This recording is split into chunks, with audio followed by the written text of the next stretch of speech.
안녕하세요. 주영호 목사입니다. 지난 한 주간도 잘 지내셨죠? 오늘도 저희가 계속해서 요한계시록에 대한 말씀을 살펴보는데 특별히 오늘은 계시록 14장에 더없이 중요한 말씀을 저희들이 살펴보도록 하겠습니다. 이 말씀이 중요한 것은 이 말씀이 이해되지가 않으면 앞으로 계시록에 주어지고 있는 그 하나님의 말씀이 이해가 되지 않고 혼동을 일으킬 수 있는 그러한 말씀으로 다가오기 때문에 오늘 이 계시록 14장의 말씀을 잘 이해하게 되면 그러한 혼동과 그러한 어려움이 이제 없어지게 된다라는 이 말씀을 드리고 싶습니다. 그래서 오늘 이 말씀의 제목을 제가 마지막 전투 직전에 앞날에 대한 그 예고편을 보여주시는 것이다라는 그 내용으로 제목을 삼았습니다. 즉 앞날에 대한 프리뷰를 보여주시는 내용이 계시록 14장의 내용이다라는 말씀입니다. 본문의 내용은 계시록의 전체적인 말씀에 대한 이해가 없으면 굉장히 그 어려움과 혼동을 가져오는데 그 첫 번째 이유는 본문 1절에 보면은 우리 주님 예수 그리스도께서 이미 재림하셔서 시온산 앞으로 재림하실 예루살렘에 있는 감람산인 시온산에 이미 재림해서 서 계시다라는 이러한 말씀이 시작되기 때문에 이미 주님이 재림을 하셨다라는 이것으로 이해를 하게 되면은 나중에 19장에 주님이 다시 하늘로부터 이 재림하시는 이 내용에 대하여서 두 번 재림하시느냐 하는 식의 어려움이 생기기 때문입니다. 이 그리스도의 재림은 계시록 19장에 이미 예언되고 있고 또한 계시록 16장에 예언된 대환란의 마지막 때인 아마겟돈의 이 전투가 본문의 마지막 이 부분에 기록이 되어 있기 때문에 그러면 벌써 전투가 벌어지고 아마겟돈의 전쟁이 벌어지고 그리고 또 16장에 언급되는 아마겟돈은 또 무엇이냐라는 여러 가지 혼돈이 있기 때문입니다. 그래서 이 성경의 앞뒤가 마치 이 뒤섞인 것 같은 이러한 혼란을 일으킬 수 있습니다. 그래서 오늘의 이 말씀의 내용을 잘 이해하기 위해서는 이렇게 보시면 되겠습니다. 즉 주님께서 사탄과의 마지막 전쟁을 앞두시고 그 높은 예를 들면 높은 산 위 같은 곳에서 전투가 일어날 아래 세상을 내려다 보시면서 앞으로 치르게 될 이 전투와 그리고 그 결말과 그에 대한 비전을 보여주시는 것으로 우리가 이해를 하고 이 말씀을 14장의 말씀을 이제 보시면은 정확하게 이 말씀이 무엇인가를 우리가 이해할 수 있게 됩니다. 우리도 글을 쓰거나 또는 편지를 쓸 때 처음에 인사말로 시작을 하고 안부를 묻는 인사말과 그 다음에 가장 중요한 본문의 내용과 그 다음에 이 말씀 그 편지나 또는 이 글의 결론을 그 내리는 부분으로 우리가 체계적으로 순서적으로 거는 것과 마찬가지로 즉 앞뒤가 뒤죽박죽이 된 그러한 서신을 우리가 써서는 안 되는 것과 마찬가지로 하나님의 말씀인 계시록은 요한계시록은 시간적으로 순서적으로 체계적으로 기록된 하나님의 말씀이라는 것입니다. 오늘 이 본문의 내용을 볼 때 땅에서 구속함을 입은 14만 4천인이 새 노래를 부르고 있다라는 이 내용의 말씀을 하고 있습니다. 그런데 이 새 노래를 부르는 이들은 여자로 더불어 더럽히지 아니하고 정절이 있는 자니라라고 이렇게 말씀을 하고 있으므로 또 많은 오해와 혼돈을 일으키는 일들이 일어나고 있습니다. 그래서 이 본문에서 하늘의 하나님의 보좌와 그 앞에 있는 네 생물과 장로들과 함께 부르는 이 새 노래는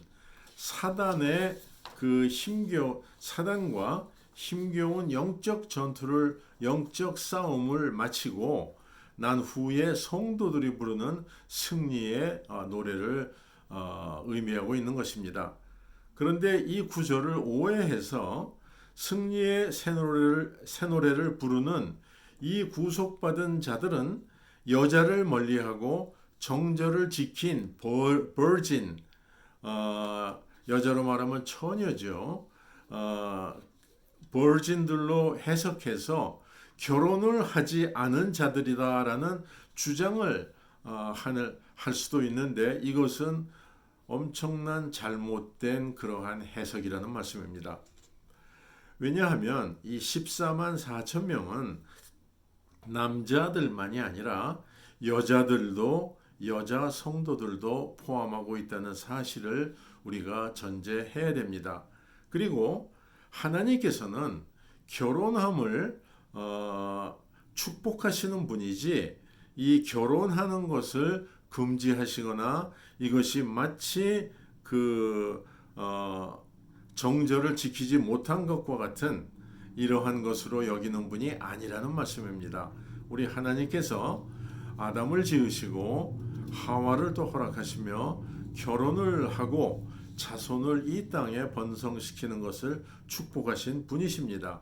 그분이 이 여자를 멀리하고 정절을 지킨 사람들이 새 노래를 부른다라는 이것을 마치 결혼을 금하고 여자를 멀리하고 이러하는 사람들만이 그 구원을 받고 이 새 노래를 부를 수 있다라고 생각을 한다면 너무나도 큰 잘못이라는 이 말씀입니다.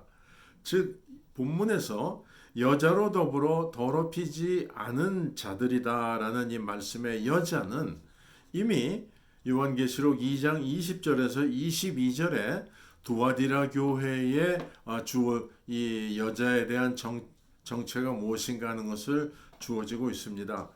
계시록 2장의 말씀을 보면은 네게 책망할 일이 있노라 자칭 선지자라 하는 여자 이세벨을 네가 용납함이니 그가 내 종들을 가르쳐 꾀어 행음하게 하고 우상의 제물을 먹게 하는도다라고 하시면서 이 우상을 숭배하고 이 거짓 가르침에 빠져들었던 두아디라 교회를 우리 주님께서 책망하시는 말씀에 나와 있습니다.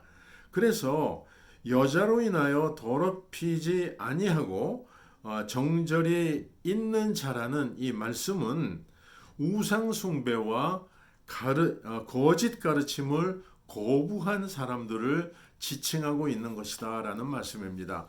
절대로 여자를 멀리하거나 결혼을 해서는 안 된다거나 하는 이러한 말씀이 해석이 아니라는 말씀입니다. 그리고 이 기쁜 소식으로 표현됐는데 이 기쁜 소식이라는 복음은 예수 그리스도께서 구원하신다라는 이 내용의 복된 소식이지만 즉 굿뉴스, 헬라어로는 유앙겔리온이라고 하죠. 굿뉴스의 복된 소식이지만 여기에 영원한 복음, 이 복음인데 이것이 영원한 복음이라는 형용사가 붙은 이것은 모든 악을 멸하시고 최종적인 구원을 주님 예수 그리스도께서 이루셨다는 승리의 기쁜 소식을 지칭하고 있는 것이기 때문에 구원받은 성도들만이 누리고 부를 수 있는 새 노래와 같은 내용으로 우리가 볼 수 있는 것입니다. 반면에 이 사람들의 귀에 그럴듯하고 좋게 들리는 거짓 복음도 있다고 성경은 분명히 말씀하고 있습니다. 거짓 복음의 예를 들자면 사도 바울이 책망하셨듯이 구원을 받으려고 한다면 먼저 할례를 받아야 한다는 이 거짓 가르침을 주장하는 이 유대인들의 그 가르침을 이제 사도 바울이 책망하며 그것이 바로 거짓 복음이다라는 이 말씀을 하고 있는 것입니다. 즉 만일 누가 가서 우리의 전파하지 아니한 다른 예수를 전파하거나 혹 너희의 받지 아니한 다른 영을 받게 하거나 혹 너희의 받지 아니한 다른 복음을 받게 할 때는 너희가 잘 용납하는구나 라고 고린도후서 11장 4절에서 책망하시면서 사람들의 귀를 즐겁게 하고 그럴듯하게 하는 그 당시에 유대인들에게 너희가 구원을 받으려면 할례를 행해야 된다라고 하면서 그 할례를 중시 여기던 유대인들의 귀에 그럴듯하게 들리던 거짓 복음도 있다라고 이 고린도후서 11장에 분명히 말씀을 하고 있기 때문입니다. 또 갈라디아서 1장 8절에도 우리나 혹 하늘로부터 온 천사라도 우리가 너희에게 전한 복음 외에 다른 복음을 전하면 저주를 받을지어다 라는 말씀으로 다른 복음, 즉 거짓 복음을 경계해야 함을 또 말씀하고 계시는 것입니다. 그리고 또한 이 짐승에게 충성하겠다는 표인 666의 표를 받은 자들에게 내려질 환난과 고통에 대한 말씀이 심판에 대한 말씀이 오늘 본문인 계시록 14장 마지막 부분에 주어지고 있는 것입니다. 그리고 또한 중요한 내용은 심판받을 큰 성 바벨론이 무너짐에 대한 말씀이 오늘 주어지고 있습니다.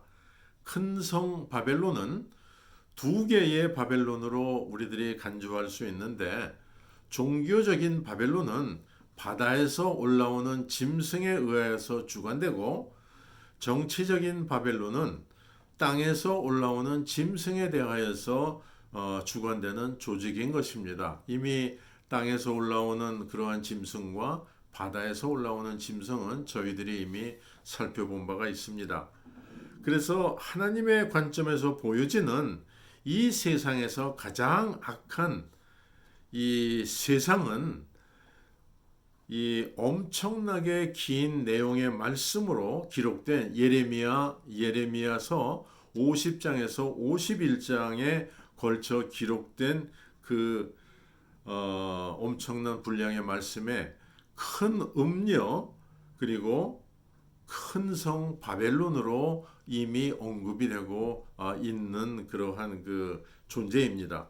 즉 큰 음녀는 주님 예수 그리스도의 신부이면서도 주님을 배반하고 간음한 종교적인 교권주의를 지칭하고 있으며 역사적으로는 중세 시대의 유럽의 모든 왕들을 지배하고 있었던 그 교회의 교권주의가 이게 이 존재가 바로 큰 음녀인 것입니다. 그리고 큰 성 바벨론은 자본주의 또는 상업주의로서 오늘날 우리가 지칭할 수 있는 온 세상의 정치, 경제, 사회, 문화 이러한 모든 것들을 지배하고 있는 그 사탄에게 속한 체제입니다.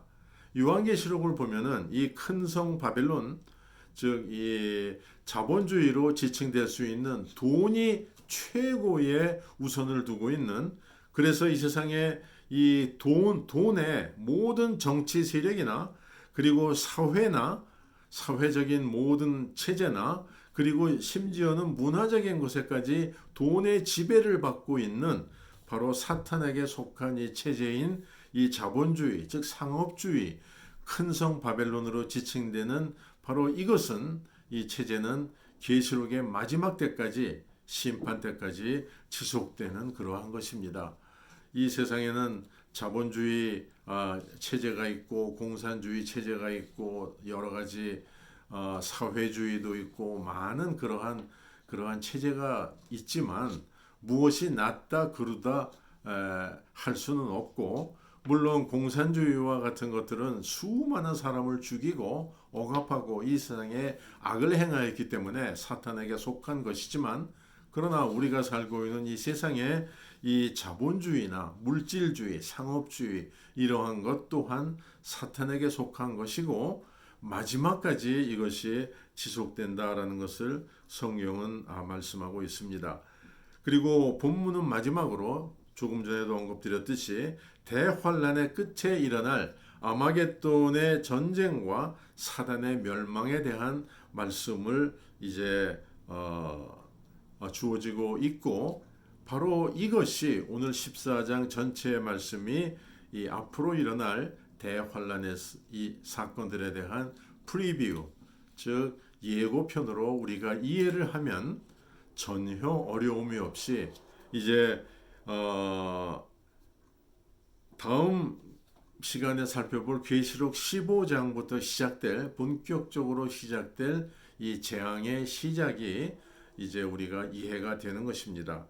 그래서 결론적으로 계시록 6장에서 계시록 13장에 걸쳐진 모든 재앙들은 마지막 심판의 서론이자 마치 공연이 시작되기 전에 준비 기간과 같은 것으로 본격적인 재앙과 심판의 시작은, 종말을 위한 이 모든 것들은 계시록 15장부터 시작이 된다는 것입니다. 오늘 이 말씀과 함께 하신 한 분 한 분에게 진심으로 감사드리고 주님의 은혜가 늘 함께 하시기를 주님의 이름으로 축원드립니다. 다음 시간에 뵙겠습니다. 감사합니다.